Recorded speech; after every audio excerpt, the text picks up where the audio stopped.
Shalom saudara-saudara, kita bersyukur kita boleh bertemu kembali di dalam PA Online GKA Immanuel Malang. Dan kita hari ini akan bersama-sama membahas Kisah Para Rasul 19 ayat yang ke-13 sampai ayat yang ke-20. Anak-anak Skewa.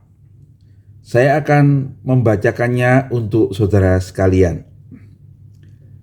Juga beberapa tukang jampi Yahudi yang berjalan keliling di negeri itu mencoba menyebut nama Tuhan Yesus atas mereka yang kerasukan roh jahat dengan berseru, katanya, "Aku menyumpahi kamu demi nama Yesus yang diberitakan oleh Paulus." Mereka yang melakukan hal itu ialah 7 orang dari seorang imam kepala Yahudi yang bernama Skewa. Tetapi roh jahat itu menjawab, "Yesus aku kenal dan Paulus aku ketahui. Tetapi kamu, siapakah kamu?" Dan orang yang dirasuk roh jahat itu menerpa mereka dan menggagahi mereka semua dan mengalahkannya sehingga mereka lari dari rumah orang itu dengan telanjang dan luka-luka. Hal itu diketahui oleh seluruh penduduk Efesus, baik orang Yahudi maupun orang Yunani. Maka ketakutanlah mereka semua dan makin masyhurlah nama Tuhan Yesus. Banyak di antara mereka yang telah menjadi percaya datang dan mengaku di muka umum bahwa mereka pernah turut melakukan perbuatan-perbuatan seperti itu. Banyak juga di antara mereka yang pernah melakukan sihir, mengumpulkan kitab-kitabnya, lalu membakarnya di depan mata semua orang. Nilai kitab-kitab itu ditaksir 50.000 uang perak. Dengan jalan itu makin tersiarlah firman Tuhan dan makin berkuasa. Berbahagia kita yang membaca firman Tuhan, menyimpan dalam hati dan melakukannya di dalam hidup kita. Mari kita berdoa. Bapa yang di surga, terima kasih kami boleh membaca firman-Mu dan kami hendak merenungkan kebenarannya. Tuntunlah kami ya Roh Kudus, kiranya lebih banyak daripada yang bisa dikatakan manusia, Roh-Mu yang bekerja dalam setiap hati orang yang mendengar, yang membaca firman-Mu. Dan kiranya Engkaulah yang secara pribadi menuntun setiap kami masuk dalam kebenaran-Mu. Terpujilah nama-Mu Tuhan, tuntunlah kami semua di jalan benar. Demi Yesus Juru Selamat kami yang hidup, kami berdoa dan mengucap syukur. Amin. Nah saudara-saudara, bagian firman Tuhan yang kita baca ini adalah lanjutan dari kisah Paulus di Efesus. Ya, pada bagian yang lalu kita tahu bahwa Paulus datang ke kota Efesus. Dia kemudian mengajar di ruang kuliah Tiranus, dan dari ruang kuliah itu Injil disebarkan ke seluruh daerah Asia, ya seperti di peta ini. Dan kemudian kita mengerti bahwa banyak orang kemudian menjadi percaya. Ayat 11 dan 12 merupakan kesimpulan dari cerita Paulus di Efesus, mengatakan begini. Oleh Paulus, Allah mengadakan mujizat-mujizat yang luar biasa. Bahkan orang membawa sapu tangan atau kain yang pernah dipakai oleh Paulus dan meletakkannya atas orang-orang sakit. Maka lenyaplah penyakit mereka dan keluarlah roh-roh jahat. Bukan hanya Injil tersebar dengan luas ke seluruh Asia, tapi ada kuasa-kuasa yang dinyatakan Tuhan dalam pelayanan Injil yang diberitakan Paulus. Paulus bukan hanya menjadi pemberita Injil, tetapi dia juga menjadi penyembuh, ya, dan bahkan dia mengusir roh-roh jahat yang menguasai orang-orang yang dirasuknya. Saudara-saudara, bagian firman Tuhan yang kita baca hari ini berbicara tentang sebuah insiden, ya, sebuah kejadian yang oleh Lukas ditulis nampaknya untuk menunjukkan bagaimana kuasa itu menjadi nyata ya dalam pengusiran setan. Efesus sendiri adalah sebuah kota yang menjadi pusat penyembahan berhala, yaitu penyembahan kepada Dewi Artemis. Dan nampaknya di kota itu banyak orang-orang yang melakukan ritual-ritual dan praktek-praktek pengusiran setan. Sehingga pada bagian yang kita baca di ayat 13 dikatakan ada juga orang-orang tukang jambi Yahudi. Yang dimaksud tukang jambi Yahudi ini adalah orang-orang yang dengan mantra-mantra nampaknya. Dan orang-orang ini orang Yahudi yang berkeliling katanya ya, dan menyembuhkan mereka yang kerasukan roh jahat. Nah saudara, di sini kita tahu bahwa orang Yahudi pun rupanya sejak dari dulu tuh punya praktek-praktek pengusiran setan. Dan ada banyak mantra yang digunakan, itu menurut catatan yang saya baca ya. Ketika Paulus menyatakan kuasanya di dalam nama Yesus, nampaknya orang-orang ini juga menganggap nama Yesus itu adalah sebuah mantra yang bisa digunakan untuk mengusir setan ya. Sehingga dikatakan mereka itu mengusirnya dengan cara, aku menyumpahi kamu demi nama Yesus yang diberitakan oleh Paulus. Jadi nama Yesus itu dianggap berkuasa dan kemudian mereka memakainya ya sebagai mantra, sebagai kekuatan untuk mengusir setan dari orang-orang yang dirasuk setan. Nah, dikatakan di ayat 14 bahwa yang melakukan itu adalah 7 orang anak dari seorang imam kepala Yahudi yang bernama Skewa. Nah, ini menarik saudara sekalian ya. Jadi sebetulnya orang-orang Yahudi itu mengerti bahwa nama Tuhan itu tidak boleh dipakai sembarangan. Tidak semua orang boleh mengusir setan demi nama tertentu. Dan imam besar atau imam kepala adalah salah satu orang yang dianggap boleh memakai nama Tuhan untuk pengusiran setan itu. Mereka mempunyai metode-metode ya, bagaimana melakukan eksorsisme gitu ya, pengusiran setan. Dengan membaca Taurat, dengan menyebut nama Tuhan yang tidak boleh dilakukan oleh sembarang orang. Sebab itu dalam cerita ini dikatakan ada 7 orang anak seorang imam kepala yang bernama Skewa itu kemudian memakai nama Tuhan Yesus untuk mengusir setan. Kalau kita mengerti hal ini, nampaknya mereka juga melakukan praktek-praktek seperti yang dilakukan oleh penganut-penganut dewa-dewa di Efesus untuk berkeliling ya. Kalau ada orang yang kerasukan setan, mereka mengusirnya. Dan biasanya orang-orang ini kemudian menerima bayaran atau mendapatkan popularitas dari pekerjaan yang mereka lakukan itu.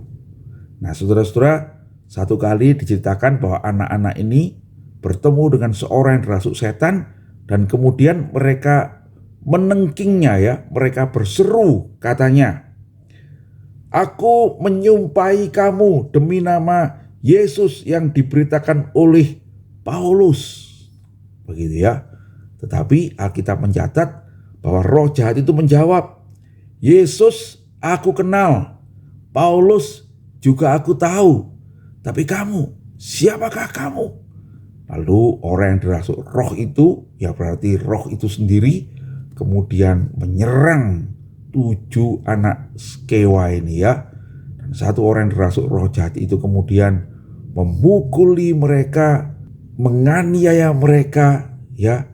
Dikatakan kalau di Alkitab itu mereka menggagahi semua anak-anak itu sehingga mereka itu lari keluar dari rumah orang yang dirasuk setan itu dengan telanjang dan dengan luka-luka. Saudara-saudara sekalian, pengusiran setan dalam nama Yesus itu gagal. Begitulah kira-kira ya. Nah, tapi yang menarik, ayat 17 mengatakan hal itu diketahui oleh seluruh penduduk Efesus, baik orang Yahudi maupun orang Yunani. Dan akibatnya mereka ketakutan dan makin memasyurkan nama Tuhan Yesus. Kenapa saudara? Sebab sesungguhnya sekalipun nama itu dipakai oleh anak-anak Skewa itu gagal, tetapi nama itulah yang oleh Paulus ditunjukkan kuasanya dengan menyembuhkan banyak orang dan mengusir setan-setan. Kenapa mereka makin memasyurkan nama Yesus? Karena mereka tahu bahwa nama itu ternyata tidak boleh dipakai sembarangan, begitu ya. Dan mereka mendengar sendiri bahwa orang yang terjebak setan itu mengenal Yesus, gitu kan ya. Yesus aku tahu, begitu ya. Paulus aku kenal. Itu menunjukkan bahwa si iblis itu mengenal kekuatan dan kuasa di dalam nama Yesus. Tetapi iblis itu kemudian mentertawakan ya, bahkan menggagalkan upaya orang-orang yang pakai nama itu sembarangan karena dipakai sebagai jambi saja ya. Efeknya luar biasa ya. Banyak orang yang menjadi percaya ya di ayat 16. Kemudian mereka itu bertobat ya, mereka mengaku pernah melakukan hal itu dan kemudian mereka dalam nama Yesus kemudian melepaskan kuasa-kuasa itu. Bahkan saudara-saudara di ayat 17 banyak dukun-dukun nampaknya ya, ahli-ahli jambi itu yang juga bertobat. Mereka kemudian menyerahkan buku-buku sihirnya itu ya untuk dibakar bersama-sama. Artinya saya melepaskan kuasa-kuasa itu. Saya mau menjadi pengikut Tuhan Yesus Kristus. Nah, dicatat di situ dikatakan bahwa nilai kitab-kitab yang dibakar itu, kitab-kitab sihir yang dibakar itu adalah 50.000 uang perak. Nah, apa itu 50.000 uang perak? Nah, saudara, kata yang dipakai untuk uang perak itu drachma, ya, yaitu mata uang orang Yunani, ya. Jadi nilai kitab itu adalah 50.000 drachma. Memang drachma itu bentuknya adalah uang perak, saudara-saudara, tapi itu adalah mata uang Yunani yang nilainya 1 drachma itu kira-kira sama dengan 1 dinar. Dan kita tahu di Alkitab 1 dinar itu adalah kira-kira upah orang kerja 1 hari. Jadi kalau 50.000 drachma, 50.000 uang perak itu nilainya adalah 50.000 upah orang kerja 1 hari. Jadi kalau orang itu kerja 1 tahun itu anggaplah 300 hari, saudara-saudara ya. Dari 365 dipotong hari Minggu, libur-libur, anggaplah 300 hari.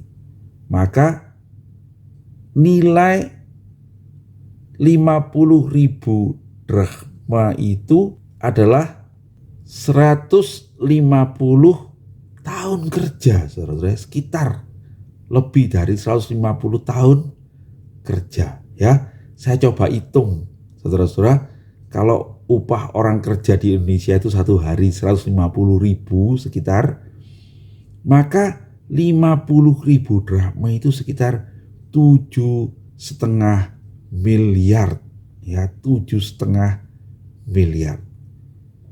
Nilai yang cukup besar. Kenapa begitu banyak? Ya karena buku-buku sihir itu nampaknya mahal ya. Buku-buku mantra itu adalah buku-buku yang kuno dan barangkali juga tempat yang dipakai untuk menyimpan itu adalah kotak-kotak yang dilapis emas atau perak, sehingga nilai barang-barang yang dimusnahkan karena orang-orang yang memakainya itu percaya pada Tuhan, itu adalah sekitar 7,5 miliar uang rupiah kita hari ini. Kemudian firman Tuhan mengatakan, dengan jalan demikian makin tersiarlah firman Tuhan dan kuasa Tuhan. Lukas mencatat sebagai kesimpulannya bagaimana oleh kuliah di Tiranus itu firman Tuhan diberitakan sampai seluruh Asia oleh kuasa yang ditunjukkan, dan karena pertobatan orang-orang yang mengusir setan ini, maka kuasa Tuhan disebarkan. Ya, nah saudara-saudara, apa yang bisa kita pelajari? Yang pertama, kuasa nama Yesus. Nah, saudara-saudara, kisah ini mengajarkan bahwa kuasa nama Yesus itu adalah nyata, ya. Respon dari roh jahat kepada pengusiran setan itu menunjukkan bahwa Yesus itu dikenal, ya. Anak Allah itu dikenali oleh roh-roh dunia ini. Di dalam dunia ini Alkitab mencatat adanya roh-roh jahat, adanya setan-setan, adanya kuasa-kuasa iblis. Jadi saudara-saudara, kita tidak boleh mengatakan setan itu tidak ada, iblis itu tidak ada.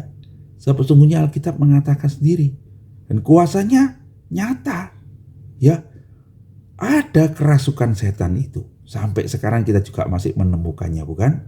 Dan kuasa-kuasa itu memang melampaui apa yang masuk akal kita, ya.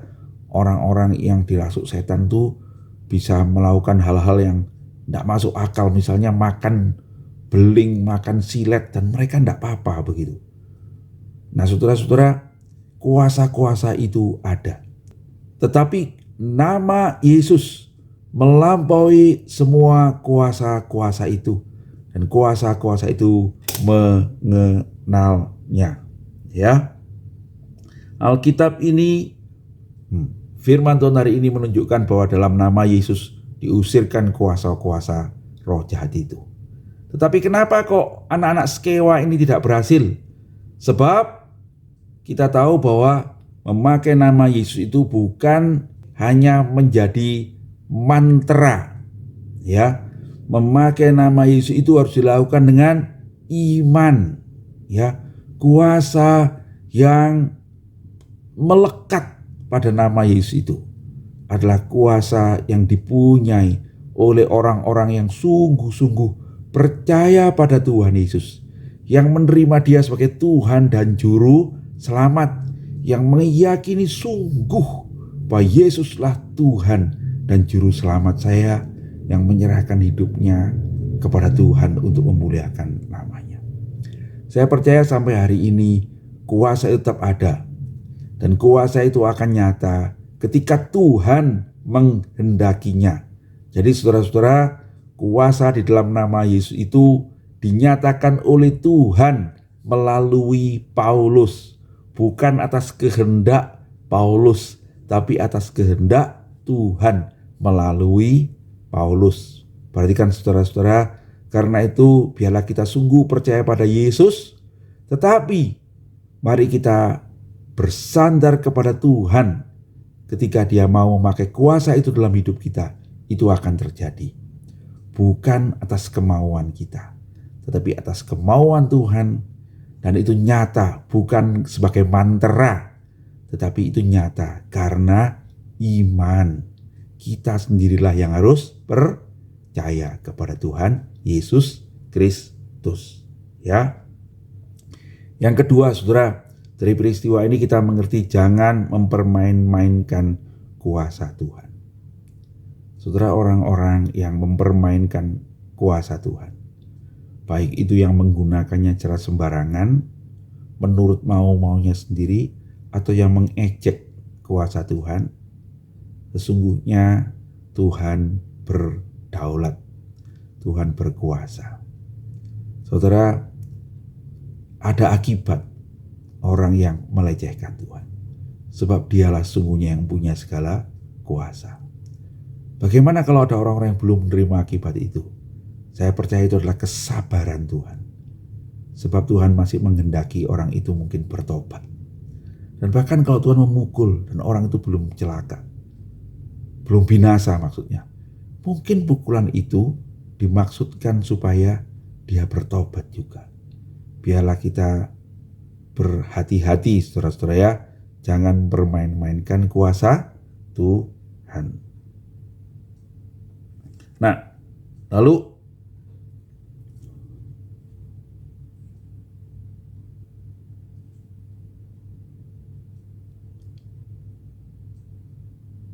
akibat dari peristiwa itu yaitu pengakuan dosa dan pertobatan yang terjadi itu memberitahukan kepada kita betapa pentingnya pertobatan dan pengakuan itu.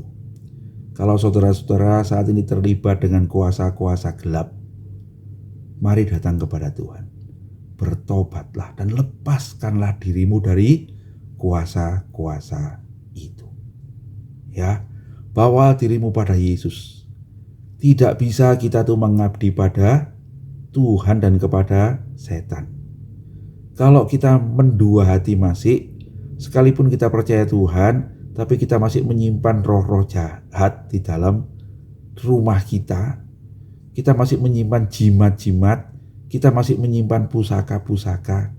Firman Tuhan hari ini mengingatkan kita bahwa ketika kita percaya pada Yesus, kita harus melepaskan diri dari semua kuasa yang lain.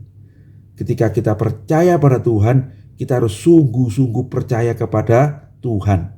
Tuhan tidak ingin diduakan. Tuhan tidak mau kita percaya kepada Yesus Kristus, menjadi orang Kristen, tapi sesungguhnya itu cuma di mulut saja. Hati kita, pikiran kita masih mengandalkan kuasa yang lain, masih pergi ke dukun-dukun, masih percaya pada jimat-jimat menjaga rumah kita. Itu tidak betul. Ya, firman Tuhan hari ini mengingatkan kita bagaimana ketika kita bertobat dan percaya pada Tuhan Yesus, kita harus melepaskan kuasa-kuasa yang lain. Kita harus memisahkan diri dari roh jahat itu dan kita menjadi umat Yesus Kristus saja. Dari firman Tuhan hari ini, kita juga mengerti bahwa firman Tuhan itu berkuasa untuk melepaskan kita dari okultisme. Ya, saudara-saudara, mari kita percaya pada Tuhan dan jangan khawatir. Dulu saya juga mempunyai keluarga yang mempunyai pusaka-pusaka dan kekuatan-kekuatan itu. Ketika kami melepaskan itu karena kami percaya pada Tuhan Yesus, mama saya tuh sempat takut bagaimana kalau nanti membalas. Tetapi pembimbing saya, kakak rohani saya, meyakinkan bahwa di dalam nama Yesus kita akan terlindungi dan jangan takut. Lalu kami membakar semua pusaka-pusaka, semua jimat-jimat itu. Sejak itu kami lepas dari semua pengaruh-pengaruh itu. Tidak ada yang terjadi. Sebab kuasa Allah nyata. Firman Tuhan itu ya dan amin. Tuhan mampu melepaskan kita dan menolong kita dari segala kuasa itu. Nah, saudara-saudara, karena itu mari kita melihat diri kita sendiri sekarang ya. Apa kita masih mengandalkan yang lain selain Tuhan Yesus? Kalau itu yang masih ada, mari kita bertobat. Mari kita hanya mengandalkan Tuhan saja. Dan biarlah kuasanya menolong kita. Kekuatannya yang menciptakan langit dan bumi itu yang menjadi andalan kita. Dan kasih-Nya yang besar di dalam Yesus Kristus kita yang sudah mati dan bangkit mengalahkan kematian itu menjadi jaminan kemenangan kita. Sebab di dalam kasih-Nya kita adalah orang-orang yang lebih dari pemenang. Tuhan kiranya memberkati kita. Mari kita berdoa. Terima kasih Tuhan, kami boleh belajar dari firman-Mu hari ini bahwa kami harus sungguh-sungguh percaya kepadamu saja. Bahwa kami harus melepaskan kuasa-kuasa yang lain yang menguasai diri kami. Jikalau saat ini ada saudara-saudara yang mendengar firman Tuhan ini masih terikat dengan kuasa-kuasa kegelapan, kuasa-kuasa yang mereka dapat dari pusaka-pusaka atau buku-buku sihir atau mantra-mantra, kiranya Engkau yang menuntun saudara-saudara untuk bisa melepaskan semuanya. Dan di dalam nama Tuhan Yesus Kristus, kiranya saudara-saudara beroleh pemulihan, dibersihkan, dan mendapatkan Engkau Juru Selamat yang lebih kuat dari semuanya, yang mengalahkan semuanya, yang menjadi jaminan kemenangan kami sampai kepada hidup yang kekal. Terpujilah nama-Mu Tuhan. Kami berdoa dan mengucap syukur di dalam Yesus Kristus, Tuhan dan Juru Selamat kami yang hidup. Amin. Demikian PA kita hari ini saudara-saudara. Tuhan Yesus memberkati. Nanti kita bertemu di dalam Zoom meeting GKI Immanuel Malang jam 6 sore untuk mendiskusikan bagian ini.